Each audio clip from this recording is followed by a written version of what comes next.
Garaşdyrdyň merjen dänleri ratly bätleşiň arkadag şäher tapgyry. Mektep okuwçylarynyň taýýarlanan garaşdyrlygymyň merjen dänleri ratly çeperi edip çykyşlaryň ýerine ýetirilmegini başlandy. Bu çykyş bätleşige gatnaşjylaryň ýeňiş gadanmaga bolan hyjugyny artdyrdy.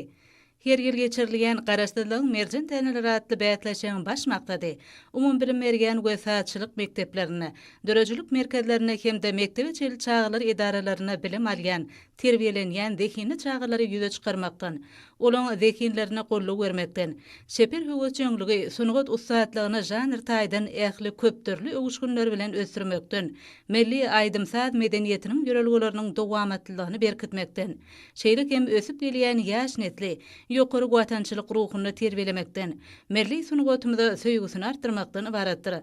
Sunugat eýleminiň ýaş dekinleriniň joşgunly aýdym saatlary, edi diýarymyda, mehriban halkymyda, ajaýyp tebigatymyda, milli sunugatymyzda beýik buýsanjyň hemde wepalygyň beýanlary.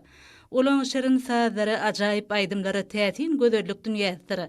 Bagtyar döwrümidi, zähmetçiler halkymyzy wasp edýän, parahatçylyk söýçilik, hoş niýetlik, dostsuganlyk ýörelgelerimizi tabaralandyrýan sunugat eserleridir.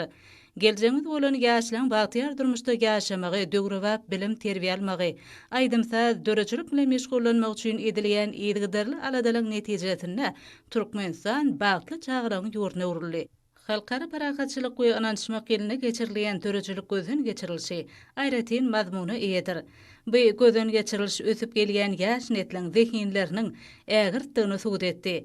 Bätleşikde ýerine ýetirilen biz watanyň balasyny aýdym aýratyn joşgunly ýanglanyp aýdym sazly dawran jemlenmesine urildi. Ony garaşdyrlygyň merjen dänleri ratly bätleşigine gatnaşyjylar hemde Arkadag şäheriniň bilim müdirliginiň Şükürbagy şadynaky Arkadag şäher çağlar sunugat mektebiniň birleşen tans topary bilelikde ýerine ýetirdiler. Emin agdalary bätleşige gatnaşyjylaryň Arkadag şäheri boýunça iň zehinlerini kesitlediler. Atlary yglan edilen körp aýdymçylar garaşdyrlygyň merjen dänleri bätleşiginiň döwlet tapgyryna gatnaşmagy hukuk gazandylar. Zehinli aýdymçy çağlar, ýaş nesilliň bagtyar durmuşy baradaky ägurt ulaladalara üçin gahrman arkadagymyza hemde arkadaly gahrman serdarymyza hoşarlyk sözlerini beýan etdiler.